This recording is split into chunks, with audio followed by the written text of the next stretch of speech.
샬롬 샬롬 샬롬 샬롬 샬롬. 하나님 사랑합니다. 여러분 주 안에서 사랑합니다. 오늘 진정한 회복이죠. 호세아 2장 우리 1절부터 23절까지 읽었고, 오늘 주제는 14절에서 23절 내용을 중심으로 함께 나누는데, 먼저 우리 주석을 한번 쭉 긁고 갑니다. 이스라엘의 우상 숭배로 인한 하나님의 심판 경고와 함께 하나님이 이스라엘에 대한 징계 목적이 그들의 믿음의 정화에 있음을 언급하고 있다. 우리가 믿음이 항상 온전해야 되죠. 깨끗해야 된다는 거죠. 하나님께서는 이스라엘에 대한 징계 목적이 깨끗하지 못한 그러한 그 믿음 때문에 호세아에게 고멜 같은 아내를 맞이하여서 하나님의 심정이 어떤 것인지, 너희들이 어떻게 행하고 있는지를 비유로 말씀해 주시고 있는 사건이 호세아서를 통해서 나타나고 있습니다. 이스라엘은 하나님의 백성으로서 우상과는 상관이 없이 살아가야 할 존재들이었는데, 그들이 이방인들의 풍습을 쫓아 우상을 숭배하였기에 하나님께서 이스라엘을 가나안 땅으로 쫓아내시고, 그리고 또한 흩어짐으로 아주 힘든 상황을 만나게 하시고, 그렇게 하겠다, 앞으로도 너희들 계속 그렇게 하면 점점 더 그렇게 되겠다라는 경고가 나타나 있습니다. 이스라엘이 출애굽 이후에 광야에서 몇 년을 40년을 지냈던 이유가 그들이 목이 곧아서 신앙의 연단을 통해 새로워져야 할 필요가 있었기 때문이었던 것 같이, 우상 숭배에 죄에 대한 하나님의 징벌도 이스라엘 백성을 정화시켜 새롭게 만드시기 위해서, 우리가 자녀를 벌을 줄 때는 그거 막 미워가지고 막 이가 갈려가지고 벌을 주는 게 아니죠. 물론 이제 미운 마음도 들기도 하지만, 그렇기도 하지만 목적은 좀 단정해졌으면, 좀 깨달았으면, 돌이켜졌으면, 이것이 우리 부모님들의 목적, 하나님도 마찬가지의 마음이시다. 이스라엘이 우상 숭배를 했어요. 절대로 그래서는 안 되는데, 그래서 백성의 음행에 대해서 말씀하고 있습니다. 하나님께서는 이스라엘이 음행을 행하였음을 책망하시죠. 이는 그들이 우상을 숭배함으로 영적 간음을 행하였음을 말씀하는 겁니다. 그것이 누구에게? 고멜을 비유로 보게 합니다. 또한 실제로 이방의 우상 숭배는 언제나 육체적인 간음을 동반합니다. 우리 지금 이 시대도 아주 문란한 시대, 우리가 완전히 잘 알지 못하는 그런 어두운 곳에서 이런 일들은 뭐 아무렇지도 않게, 요즘은 뭐 그게 그렇지가 않으면은 뭐 사람 죽여 못 낀다 할 정도로 그게 거의 일반화되다시피 음행은 뭐 아무것도 아니다. 이스라엘 백성은 영적 간음과 함께 하나님께서 금하신 육체적인 간음을 행했다. 영적인 건 물론이고 육체적인 것이 그렇게 드러나니까 영적인 부분도 그렇게 물이 들 것이죠. 영적으로 온전치가 못하니까 또 육체적인 그런 것도 아무렇지도 않게 간음을 행합니다. 하나님께서 이스라엘의 우상 숭배를 음행으로 표현하신 것은 하나님과의 언약을 파기했다라는 것을 가리키죠. 이스라엘은 하나님과 언약을 맺어 하나님을 그들의 왕이 되시고 그들은 하나님의 백성이 되었어요. 이러한 언약은 남녀가 결혼을 할 때 언약을 맺음과 같은 것이다, 이렇게 비유를 합니다. 예, 지난번에 끝난 아가서에서도 그죠? 솔로몬하고 술람미 여인의 관계가 교회와 성도들의 관계를 보여주고 있는 것 같아. 하나님과 이스라엘 백성은 서로에게 대하여 자신의 의무를 다해야 되죠. 우리가 부부도 남편과 아내가, 또 어때요? 교회에서도 목사와 성도가, 하나님과 성도의 관계가 온전해야 하나님의 은혜를 받죠. 그리고 자라납니다. 하나님의 이스라엘에 대한 의무는 그들에게 복을 주어 모든 것을 풍족해 채워주시고 모든 대적으로부터 그들을 지켜 보호하시는 게 하나님의 의무였어요.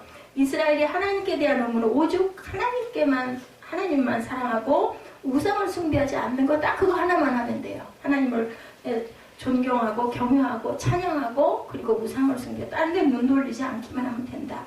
돌과 나무로 더불어서 행음했다고 에레미야서 3장 9절에 그가 돌과 나무와 더불어 행음함을 가볍게 여기고 행음하여 이 땅을 더럽혔다. 우리 이제 새벽 예배가 에레미야서가 나가고 있죠.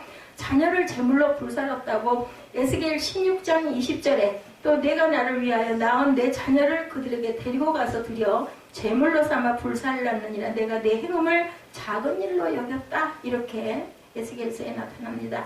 신실하던 성읍이 창기가 됐다고 이사야 1장 21절에 신실하던 성읍이 어찌하여 창기가 되었는고, 정의가 거기서 충만하였고 공의가 그 가운데 거하였거니와 이제는 살인자들 뿐이다 라고 이렇게 신실하던 성읍이 창기가 돼버리고 나면 거기에는 살인하는 일들만 일어난다. 영적인 살인이 엄청나게 많이 일어난다라는 겁니다. 하나님의 은혜를 배신한 이스라엘은 그럼 어떻게 되었나? 하나님께서 언약을 신실하게 지키셔서 이스라엘을 가나안으로 인도하시고 그곳을 가던 모든 이방 족속을 물리치시고 이스라엘에게 가나안 땅을 선물로 주셨어요. 그죠? 우리가 처음에 성경을 모를 때는 가나안에 다 그죠? 12지파에게 땅들을 나눠줘서 분배했다라고 이렇게 여기는데 그건 말로 하신 거예요. 말로만 주신 거예요. 그 정복과 그것은 나중에 두고 행해 나가야 했던 그들의 몫이다. 우리가 인생을 살 때도 하나님께서 우리를 그릇으로 지으셨지만 우리가 그 그릇을 완성해 가는 것은 누가 해요? 우리들이 해요. 누구를 힘입어서? 하나님의 영에 힘입어서 그 길을 저희들이 찾아 나가야 되는 것이다.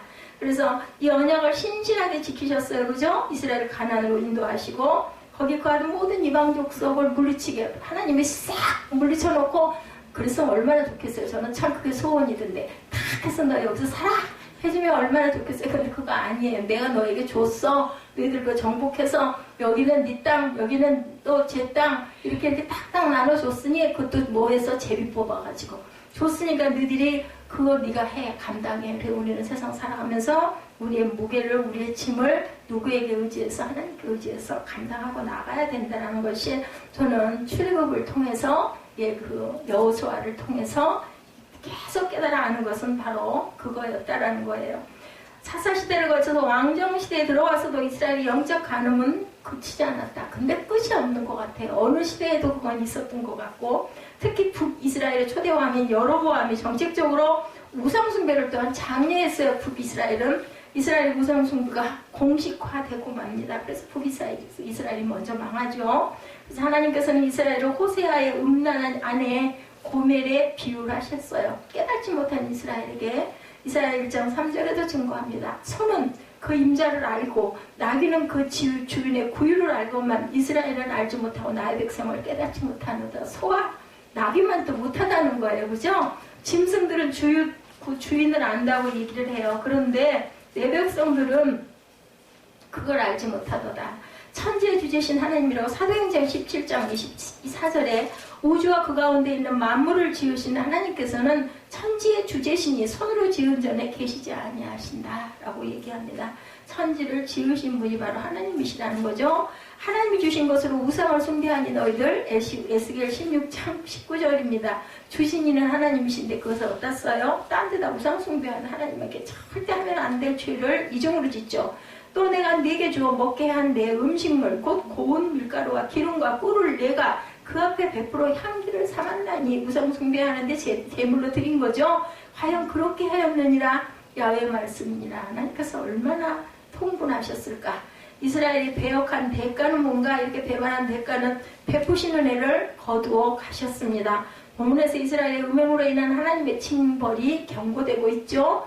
하나님께서는 이스라엘이 우상숭배에 사용한 풍족하고 좋은 모든 것이 누가 자신이 주신 것임을 밝히시고 그들에서 그 모든 것을 빼앗겠다라고 선언하시고 우리 같으면 안 그러겠어요? 죽이고 싶겠지 않겠습니까? 그죠? 내 거 갖고 와서 딴짓하고 있는데 하나님께서는 이스라엘과의 언약을 신실히 지키시고 그들의 쓸 것을 공급하셨는데 출애굽 때부터 우리 너무너무 잘 알죠?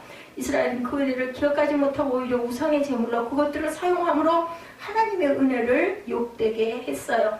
이스라엘 백성이 그와 같이 행한 것은 이방인들의 사상을 받아들여서 땅에서 나는 소산을 주관하는 자가 바알이라고. 바알이 뭐예요? 풍요의 신이죠. 바알이 줬다라고 생각을 하는 거죠. 이스라엘은 바알을 기쁘게 해서 풍요로움을 더 누리자 이래서 계속 제사를 드렸다는 거죠.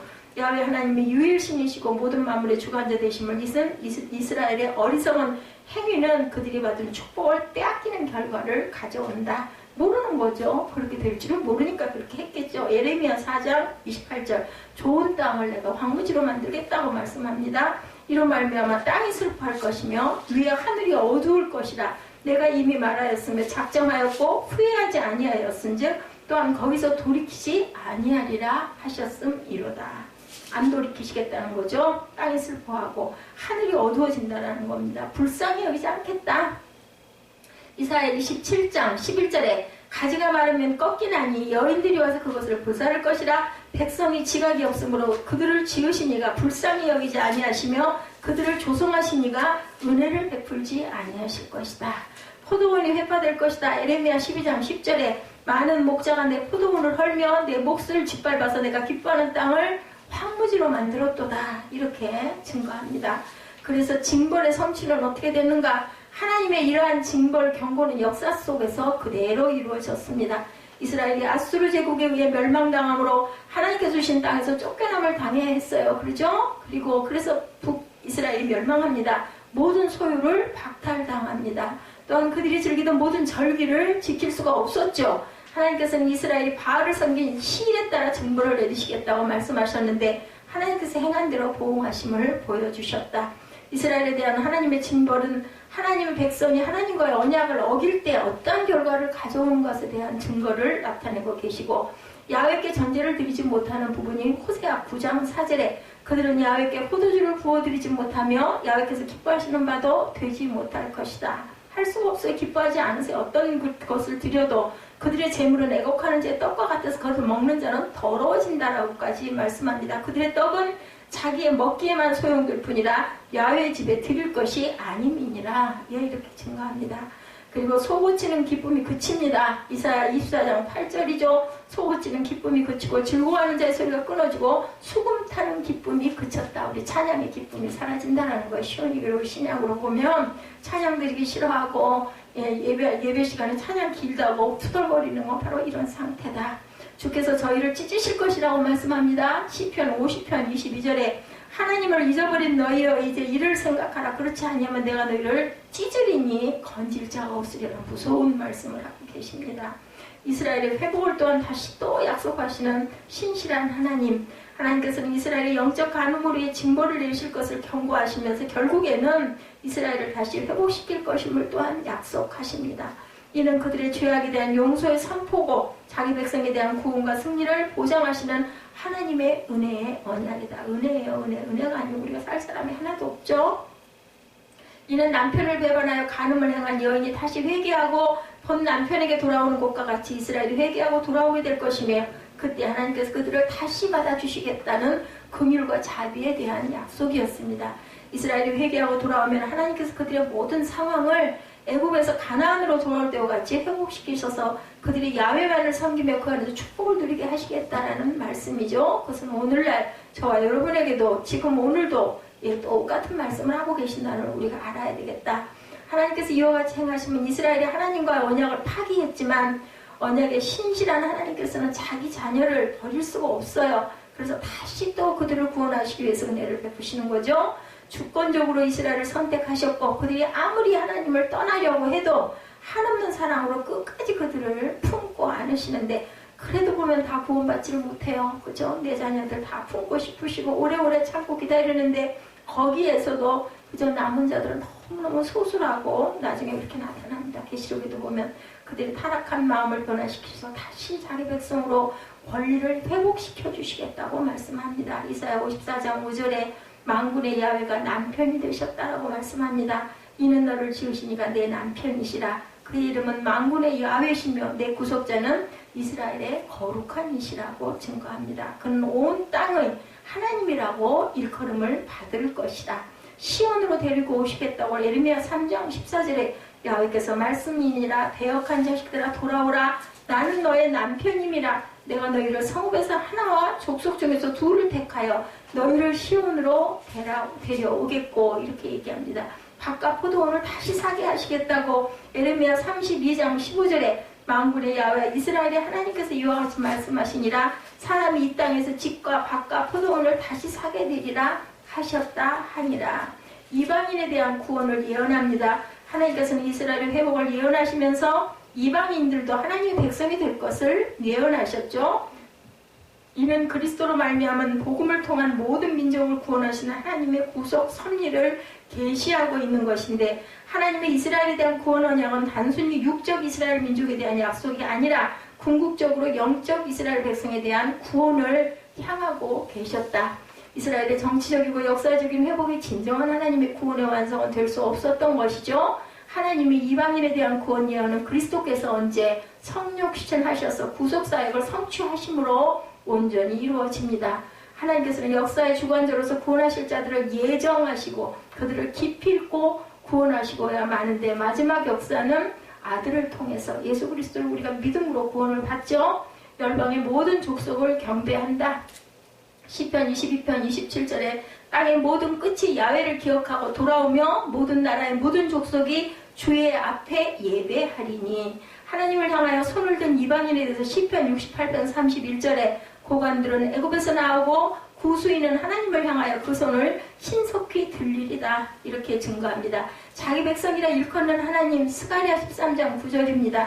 내가 그 3분의 1을 불 가운데 던져 은같이 연단하며 금같이 시험할 것이라고 말씀하죠. 그들이 내 이름을 부르리니 내가 들을 것이며 나는 말하기를 이는 내 백성이라 할 것이요 그들은 말하기를 야훼는 내 하나님이라 하리라. 오늘 본문에도 이렇게 말씀을 합니다.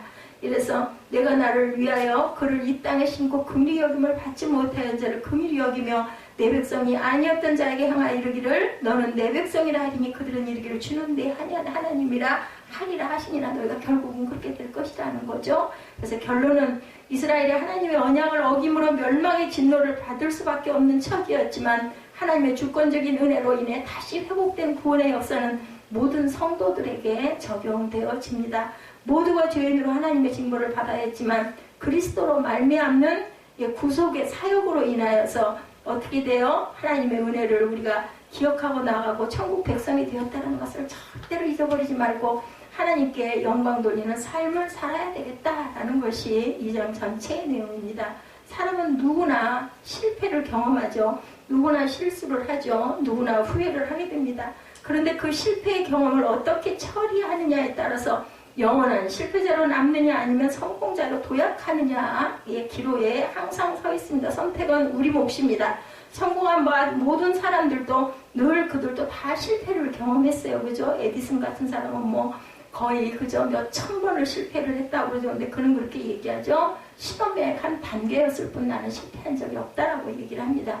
그러나 그들은 실패 경험을 남다르게 깨닫고 처리해 나간다. 우선 본문에서 그 답을 찾을 수 있는데 본문에 나오는 호세아 선지자 당시에 이스라엘은 참담한 실패를 겪고 있었던 당시였고 호세아 당시 이스라엘 백성이 마치 음란한 여인이 남편을 버리고 외간 남자와 음행을 저지른 것처럼 하나님을 버리고 바알을 섬깁니다. 그 결과 두 가지 심판을 받게 되는데 하나는 길을 잃어버리게 될 것이다. 말씀하죠. 6절에 그러므로 내가 가시로 그 길을 막으며 담을 쌓아 그로 그 길을 찾지 못하게 하리니 저들이 우둔하여져서 길 잃은 짐승처럼 길을 잃고 헤매게 될 것이라는 거죠. 다른 하나는 모든 것을 다 빼앗기게 될 것이다. 우리가 길 잃어버리고 나면은 목적지에 갈 수가 없어요. 그래서 길을 온전히 가야 됩니다. 9절에 그러므로 내가 내 곡식을 그것이 익을 계절에 도로 찾으며 내가 내 포도주를 그것이 맛들 시기에 도로 찾으며 또 그들의 벌거벗은 몸을 가릴 내 양털과 내 삶을 빼앗으리라. 이렇게 증거합니다. 그리고 10절에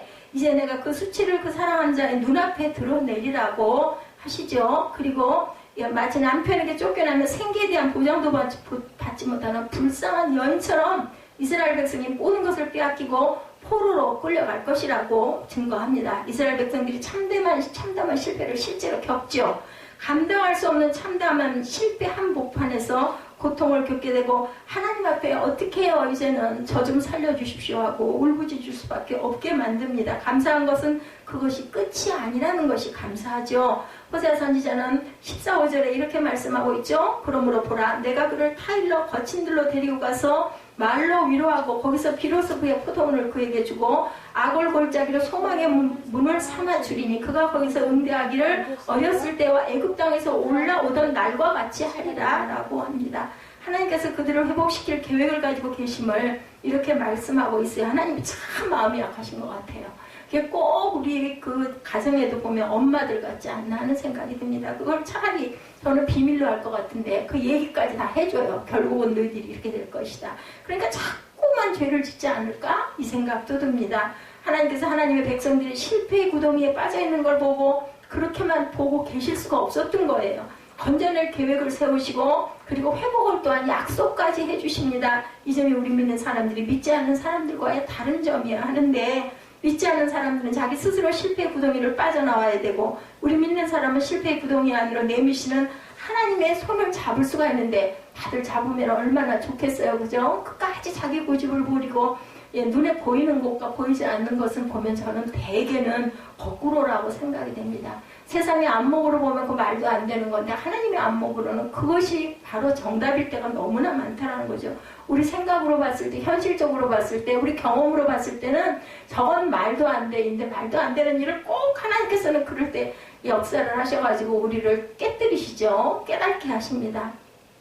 중요한 것은 우선 회복의 약속을 우리가 믿어야 한다라는 거예요. 다 이렇게 성경에 답이 있는데도 아무도 그걸 읽으면서 맞아, 이게 그럴 거야 이렇게 생각하지 않아요. 그냥 말씀이니까, 말씀은 다 그러니까 이렇게 생각하는 게 문제입니다. 시편 50편 15절에 약속하십니다. 환난 날에 나를 부르라. 내가 너를 건지리니 내가 나를 영화롭게 하리라. 우리 맨날 시편 이 말씀 너무 많이 자주 좋아하는 구절이기도 하죠. 근데 이렇게 진짜로 하느냐는 거죠. 이 말씀을 읽으면서, 이 말씀을 눈으로 보면서 마음으로 감동이 와가지고 엉엉 우는 마음이 드느냐는 거죠. 근데 정말 은혜를 받은 사람들 이 말씀에서 힘을 냅니다. 불끈 일어나죠. 내가 환난을 당했으니까 하나님을 불러야지. 나를 건져주신다고 말하시지 않았어? 그리고 나를 영화롭게 해주시겠다고 말하셨다라는 것을 우리 말씀으로, 하나님 주신 내 말씀으로 삼아야 된다. 참담한 실패 한복판에서 하나님께 도움을 청하면 하나님께서는 분명히 회복시켜 주실 것이라는 약속이에요. 그거는 누구에게나,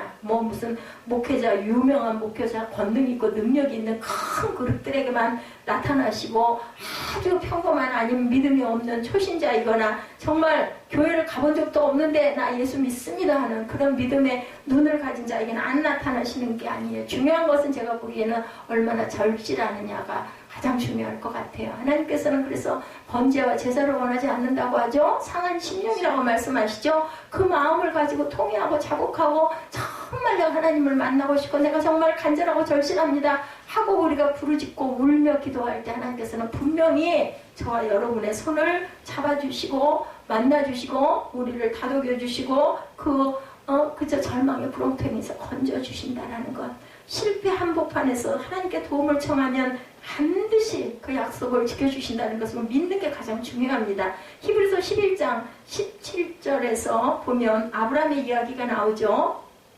17절에서 19절까지 아브라함은 시험을 받을 때 믿음으로 이삭을 드렸으니 그는 약속을 받은 자로도 다르되 그 외아들을 드렸느니라. 그에게 입이 말씀하시기를 내 자손이라 칭할 자는 이삭으로 말미암으니라 하셨고 그가 하나님이 능히 이삭을 죽은 자 가운데 살리실 줄로 생각했다라는 거예요. 이게 아브라함의 믿음의 조상이 된 믿음의 아버지의 생각이었다는 거죠. 아브라함이 외아들 이삭을 번제로 드려야 할 절대 절명의 위기를 맞았어요.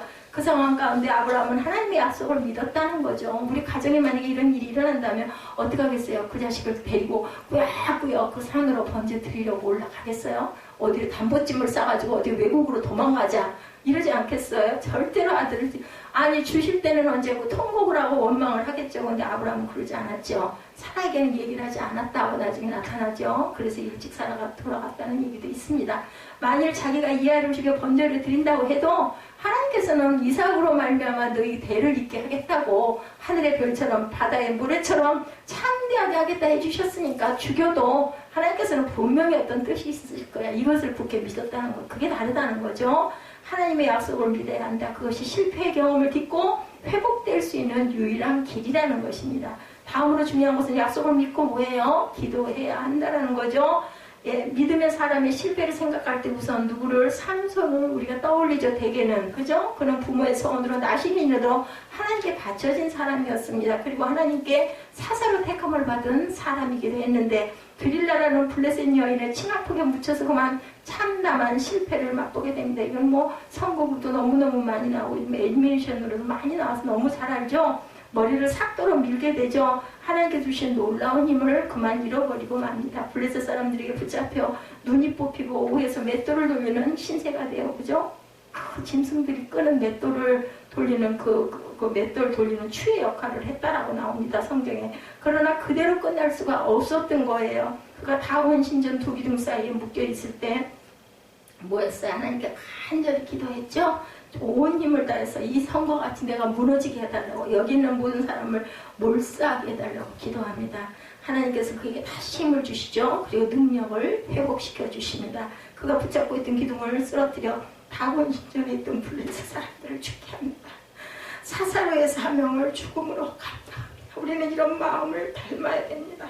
나는 살아야지가 아니라 내가 죽으면 죽으리라는 마음으로 하나님께 나아갈 때 하나님께서 절대로 우리를 몰라가 않으셔요. 죽이고 버리지 않으시는 좋은 하나님이고 우리가 생각하는 것보다 더 큰 복을 주신다는 것을 믿으시는 저와 여러분 되실 줄로 믿습니다.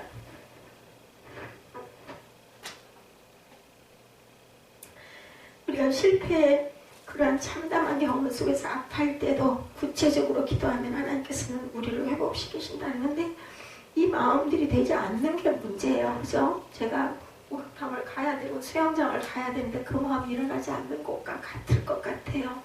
기도가 우리로 회복되는 그런 출발점이 되어야 된다. 가장 중요합니다. 그리고 제 경험으로 봤을 때 기도해야 할 때는 기도를 시키십니다. 그리고 묵상을 해야 할 때는 묵상을 시키시고 어쩌면 그래서 제가 이러고 있는지도 모르겠어요. 하나님께서 쉬어라 놀아라 라고 하실 때 근데 저는 정말 감사한 게 어떤 극한 상황이 될 때는 분명한 무리가 내 안에 존재한다는 게 너무 감사해요. 하는 게 아무것도 없는 것 같은데 하나님이 주신 사명을 하나도 안 하는 것 같은데도 하나님께서는 절대로 저를 버리시지 않고 항상 좋은 곳으로 채워주시고 제가 오늘도 그래서 또 그걸 또 느꼈어요. 부족한 부분도 아시고 미리 채워주신 하나님이다. 그게 뭐 어떤 상황으로 그렇게 됐든 안 됐든 간에 가장 결핍된 부분을 아시고 그 필요를 꼭 채워주신 하나님이다. 저는 하는 게 아무것도 없거든요. 하나님께서는 이렇게 하나님의 자녀를 끝까지 책임져 주시고 사랑하신다는 걸 믿으시기 바랍니다. 그래서 진정한 회복은 오늘 본문 안에서 하나님께서 우리를 회복시킬 때 어떻게 회복시키시는지를 말씀하고 있습니다. 본문 21절을 보면 야훼께서 이르시되 그날에 내가 응답하리라고 분명히 약속을 하셨어요. 나는 하늘에 응답하고 하늘은 땅에 응답하고 땅은 곡식과 포도주와 기름에 응답하고 또 이것들은 이스라엘에 응답하리라. 그날의 농사가 회복될 것을 말씀하죠. 오늘 같지 않아서 정말 그 시대에는 농사가 잘못되면 굶어야 돼요. 그죠? 욥기를 읽어보면 의인 욥이 감당하기 힘든 고난을 겪게 됩니다. 가진 재산을 모두 잃어버리죠. 너무 잘 알죠. 자녀들을 또 하루아침에 다 잃어버려요. 10명의 자녀를. 게다가 건강마저도 잃어버리죠. 그래서 개화장으로 온몸을 긁죠. 욥의 고난을 지켜보다 아내마저 욥을 저주하며 죽어버리라고 도망가버립니다. 욥은 남은 것이 아무것도 없어요. 그래서 다 잃어버린 데다 병까지 들었어요. 욥기 42장 10절에 보면 욥이 그의 친구들을 위하여 기도할 때 야훼께서 욥의 공경을 돌이키시고 야훼께서 욥에게 이전 모든 소유보다 갑절이나 주신다. 친구들을 위해서 기도했어요. 친구들이 자기에게 어떻게 했어요? 상처만 주고 갔어요. 와가지고 그죠? 비방하고 돌아갔는데도 불구하고 친구들을 위해서 기도했을 때 하나님께서는 욥에게 갑절의 복을 내려주셨다라는 거죠. 회복시켜 주셨다라는 겁니다. 그 회복은 그냥 회복이 아니라 갑절의 회복이라는 것. 건강도 자녀도 재물도 다 갑절로. 근데 저는 욥기를 보면서 갑절로도 상과 소용이 없을 것 같을 만큼 그걸 우리가 어떻게 견디겠냐는 거죠. 갑절도 다 필요 없고 그냥 그 고난 없었으면. 저는 욥기를 보면 항상 그런 마음. 어떻게 그렇게 사단이 와가지고 시험해보겠다고 한다고 그걸 내주면서 해보라고 하고 놔두셔요. 저는 싫어요. 욥은 정말 되고 싶지 않습니다. 그의 수명마저도 갑자기 그것도 원하지 않아요. 그냥 원래 욥이었을 때처럼 그렇게 있다가 그냥 짧게 있다가 그냥 하나님께 건강하게 돌아가면 얼마나 좋을까. 저는 개인적으로 그런 생각을 합니다.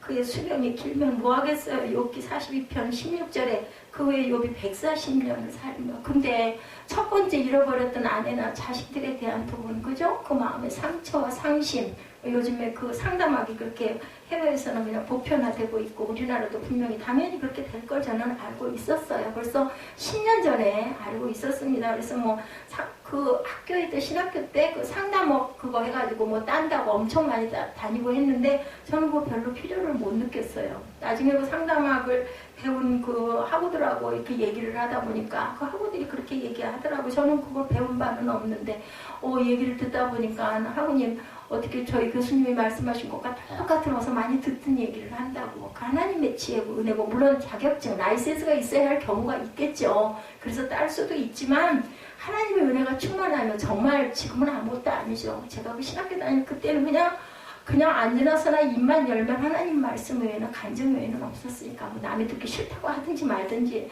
그렇게 담대해지더라고요. 왜냐하면 지금도 제가 오늘도 제가 내일 아침에 새벽 예배 때 할 걸 토요일 날은 제가 오전에 쉬죠. 그리고 뭐 월요일 날, 근데 월요일 날 또 성탄절이긴 하더라고요. 깜짝 놀랐어요. 너무 힘들어가지고 다 끄고 좀 쉬어야 되겠다 하고는 잠깐 있다 보니까 새벽 예배 준비를 안 해놨더라고요. 에스겔이죠. 그래가지고는 벌떡 일어나가지고 그걸 2장을 쭉 보다 보면서 그런 생각을 했어요. 하나님께서는 이렇게 하나님의 뜻을 꼭 관철해 나가시는구나. 그리고 하나님의 자녀에게는 정말 보호하시는구나 하는 생각을 합니다. 이 시간에 하나님의 이런 삶의 회복의 역사가 풍성하게 어느 시간에서나 하나님의 예배 시간에 나타나야 되고, 하나님께서는 이렇게 구원하시고 이렇게 회복하시고, 그렇게 가다 보니까는 이제 뭐 계속 새벽 예배가 매일매일 있다 보니까 뭐 토요일날 하루 빠지긴 하지만 주일날 빠지긴 하지만 계속해서 이 새벽 예배 이렇게들 거의 안 해요. 더구나 담임 목사님들이 이렇게 나오지 않아요. 전도사님들이 하시고 담임 목사님들은 피곤하시니까 일이 많으시니까 쉬시죠. 근데 저는 그냥 끊임없이 예배를 드리잖아요. 누가 듣거나 말거나 예배를 드리면서 깨달은 건 성경을, 그죠? 이동 목사님 언젠가 그런 말씀 하셨어요. 저는 아직 살 날이 많습니다. 아직 성경을 끝까지 다 강해를 하지 못했기 때문에 성경 한 권이 다 끝나고 나야 저는 돌아갈 거라고 하나님께 약속을 했기 때문에 나는 살 날이 많습니다. 그리고 농담처럼 말씀을 하세요. 그 목사님은 그죠? 새벽 예배를 계속하지 않으시니까 저는 계속하잖아요.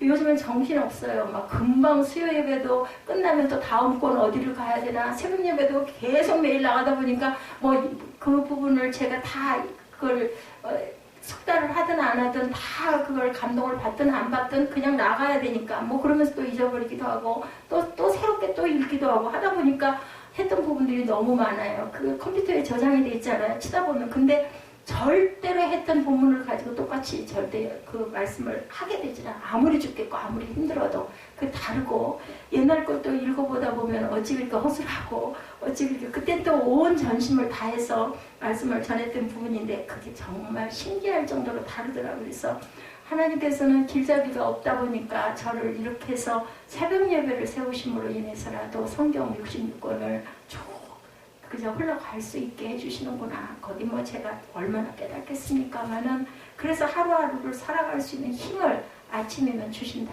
깊이 기도하지도 않게 하셔도. 근데 중요한 것은 하나님께서는 분명히 때가 있다라는 것을 저는 압니다. 왜냐하면 하늘에 많은 걸 너무너무 많이 보여주셨고, 에스겔은 정말 그런 걸 너무 많이 봤잖아요. 그걸 읽으면서 얼마나 제가 감동을 했는지. 에스겔도 그 본 부분 때문에 죽을 때까지 죽을 정도로 그냥 그 열정을 다했던 것처럼 정말 느끼는 것도 중요하지만 보여주신 것도 진짜 중요하구나. 그것 때문에 아무리 12번을 뒤집어서 생각해도 우연히 일어나거나 내가 내 감성에 의해서 일어난 것들은 절대 아니다. 근데 또 그렇게 많이 보여주시는 걸 요즘에는 그냥 가만히만 있어도 몸에 배어든 것처럼 그냥 마음이 그냥 따뜻하고 기뻐지게 해주시는, 따뜻하고 기쁠 게 뭐가 있겠어요. 제가 하루 종일 한번 상상을 해보세요. 제 입장이 돼가지고. 근데도 저는 여기에서 하루의 일상이 너무 바빠요. 쉴 틈이 없어서 그냥 뭘 하면서도 다른 걸 하면서 뭐를 할 정도로 그렇게 바쁘게 왔다 갔다 움직이고, 쉬어도 그냥 뭐 맨날 자는 건 아니니까 누워 쉬어도 항상 뭔가를 보고 뭔가를 듣고 하면서도 거기서 감동이 꼭 세상 것이라고 다 나쁜 것도 아닌 것. 제가 경험하지 못한 여러 가지를 보고 듣고 느끼고 울기도 하고 웃기도 하고, 이런 부분들을 하나님이 단계적으로, 제가 10수년 동안을 방송이라는 걸 모르고 살았잖아요. 근데 지금은 또 이럴 때인가 보다. 저는 그냥 그런 감동으로 가고 있습니다. 그래서 우리가 중요한 건 하나님과의 관계 회복이 정말 중요하다. 그건 꼭 붙들고 가야 된다. 어떤 상황에서라도 하나님께서 행하고 계신다는 것을 우리가 절대 믿고 가야 된다. 오늘 보면 호세아서는 하나님과 하나님의 백성 이스라엘 사이의 관계를 부부 관계로 묘사하고 있습니다. 하나님은 남편이시고 이스라엘은 아내라고 호세아 2장 9절에서 13절에 보면 남편인 하나님께서 아내인 이스라엘을 법적으로 버리실 것을 말씀하고 있습니다. 실제 고대 근동서에서 남편이 아내의 허물을 핑계삼아 법적으로 버릴 수가 있었다고 그래요. 그래서 하나님과 이스라엘 사이의 관계가 깨져버리는 것을 상징하고 있습니다. 윌라드 할리는 러브 바스터라는 책에서 결혼 생활을 어부의 그물에 비유하고 있는데, 어부가 고기를 잡을 때 고기와 더불어 바다의 찌꺼기도 그물에서 잡히겠죠. 당연히 지혜로운 어부는 매번 그물에 쌓이는 바다의 찌꺼기를 제거하지만 어리석은 어부는 찌꺼기들을 대수롭지 않게 생각하고 게으른 거죠. 그냥 내버려 둔다는 거죠. 그런데 고기 잡는 횟수가 증가할수록 어리석은 어부의 그물 속에는 찌꺼기가 가득 차게 되어서 그물을 버리고 다시 살 때까지 고기를 잡을 수가 없을 지경이 된다는 거죠. 우리가 제가 그 청소기를 잘 털어놔요. 수시로. 그게 걱정이 돼가지고. 왜냐하면 그게 깨끗하게 비워져 있어야 먼지가 잘 쌓일 것 같아. 눈에는 안 보이잖아요. 그냥 하게 되면 그냥 소리 나고 가니까 성전 크지도 않고, 그죠? 그럼 한 2, 3주 그냥 둬도 되는데, 저는 그게 생각이 날 때마다 더러운 줄도 모르고 그냥 맨손으로 그걸 자꾸 털어서 하면 이거 마찬가지일 것 같아. 고기 그물도 그럴 것 같아. 그래서 윌라드 할리는 고기는 결혼 생활을 통해서 채워지는 정서적 필요, 찌꺼기는 사랑 해방꾼, 그죠? 불행을 불러들이는 나쁜 습관으로 비유하고 설명하고 있습니다. 그에 따르면 부부관계를 어렵게 만드는 장애물은 조절되지 않는 분노의 폭발, 장애물 맞아요. 관계가 나빠져서 깨져서 좋을 일은 아무것도 없더라고요. 보니까 상대방을 무시하는 태도, 거슬리는 행동, 자기중심적이고 이기적인 요구, 그리고 정직하지 못함이라고 지적합니다. 이런 방해물들은 서로의 문제를 함께 짊어지고 이해하고 사랑하고자 하는 능력과 의욕을 감소시키고 결국은 사이가 벌어지게 되죠. 그리고 정서적 별거 상태로 돌아가고 결국은 이혼을 하게 되는 게 지금 현 시대에는 너무너무 잦죠. 하나님과 이스라엘 관계 해방권 장애물이 가득 차서 이혼 상태로 정서적 별거 상태에 놓여 있었다라는 것이 지금 호세아가 외치는 그러한 본문 내용입니다. 하나님과 저와 여러분 사이의 관계, 그죠? 저와 여러분이 하나님과의 관계는 어떤가? 이혼 직전은 아닐까? 이걸 항상 우리가 생각할 줄 알아야 되겠다. 정서적 별거 상태에 있지는 않은지 이 관계가 꼭 회복이 돼야 된다. 하나님과 나와의 관계만은 정말로 가운데 뭔가 장애물이 끼어 있어서는 안 된다. 그 찌꺼기가 끼어 있어서는 안 되겠죠. 그러기 위해서 우리는 기도하고 예배하고 찬양하고 또 성찬을 한 달에 한 번씩 합니다. 감사한 것은 2장 19, 20절에 보면 말씀하시죠. 내가 네게 장가들어 영원히 살되 공의와 정의의 은총과 긍휼히 여김으로 내가 장가들며 진실함으로 네게 장가들리니 내가 야훼를 알리라. 장가를 내가 들어서 너에게 호세아에게 고멜에게 여호와를 알게 하리라는 거죠. 하나님께서는 이스라엘 백성을 다시 법적으로 아내로 맞이할 것을 말씀합니다. 하나님께서는 그 장애물을 깨끗하게 치워주시겠다라고 말씀하죠. 다 용서하시고 용납하셔서 돌아올 수 있게 해주시겠다. 이 일을 한 것이 호세아가 고멜에게 한 것이고 하나님께서 우리에게 하는 것이라는 것을 상징으로 비유시켜 준 거죠. 관계를 회복시켜야 하겠다. 이 말씀이에요. 하나님과의 관계 회복이야말로 진정한 회복의 시작이라는 것을 잊지 마시기 바랍니다. 많은 그리스도인들이 5만 번의 기도 응답을 받은 조지 뮬러처럼 기도 잘할 수 있는 사람이 되고 싶어 해요. 그죠? 근데 기도 방법에 초점을 맞추고 열심히 노력들을 하는데 중요한 것은 방법이 아니고 관계라는 것을 절대 잊어버리지 말아야 되겠다. 하나님과의 관계가 회복되면 기도 응답은 저절로 오게 되어 있다는 거죠. 하나님과의 관계가 온전히 회복되는 저와 여러분들이 되셔서 신혼부부의 친밀한 관계처럼 하나님의 관계가 밀접하게, 그죠? 하나가 되시기를 주님의 이름으로 축복합니다. 고백의 회복입니다. 23절에 보면 말씀하죠. 내가 나를 위하여 그를 이 땅에 신고 긍휼히 여김을 받지 못하였던 자를 긍휼히 여기며 내 백성 아니었던 자에게 향하여 이르기를 너는 내 백성이라 하리니 그들은 이르기를 주는 내 하나님이라 하리라 하십니다. 관계가 딱 회복이 돼서 뭐가 됐어요? 이코르가 됐습니다. 하나가 됐죠? 1장 8, 9절에도 하나님께서 이스라엘을 로루하마 곧 긍휼히 여김을 받지 못하는 자 그리고 로암미 내 백성이 아닌 자라고 이렇게 말씀을 하셨었어요. 그죠? 근데 이들을 회복시키셔서 루하마 긍휼히 여김을 받는 자 그리고 암미 곧 내 백성인 자라고 하시겠다라는 거예요. 이렇게 회복시키시겠다. 이제 이스라엘 백성이 이렇게 고백하게 될 것이라는 거죠. 주는 내 하나님이시라. 이런 고백이 저와 여러분의 고백이 돼야 되겠죠.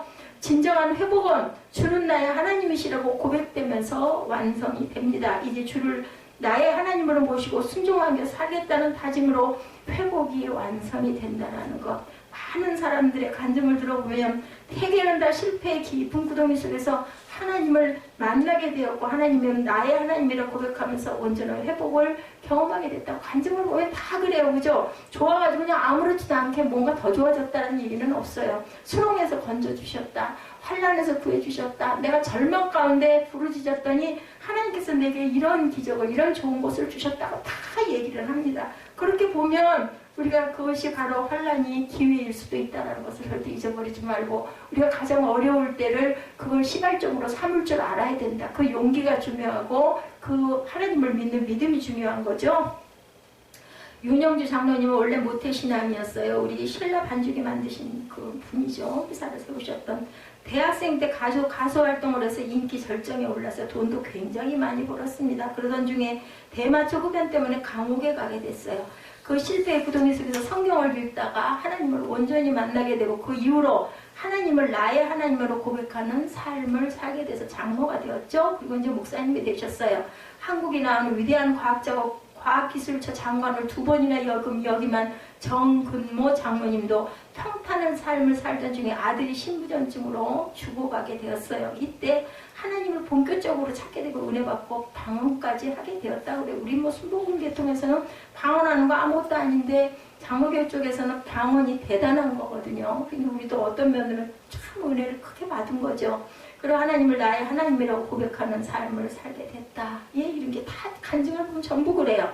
대부분의 그리스도인들이 평탄할 때는 하나님과의 처절한 씨름을 하지 않습니다. 그러나 실패 깊은 구덩이에 빠지면 누구처럼 야곱처럼, 야복강가에서 야곱 얼마나 절망스럽게 해서 깜깜한 밤중에, 예, 저는 그게 굉장히 정서적으로 멋지게 느껴지는데 얼마나 무서웠겠어요. 그죠? 길도 모르겠고 깜깜하고 배는 고프고 춥기는 하고 무서웠을 것 같아요. 그래서 그냥 자기도 모르게 우익하고 돌을 메고 들어 누웠겠어요. 근데 꿈에 하나님이 나타나시죠. 그러므로 인해서 소망을 가지고 희망을 가지고 거기 기름을 붓고 그저 2 기둥을 세우고 거기에 있던 하나님이 여기도 계시구나 하고 고백을 하게 됩니다.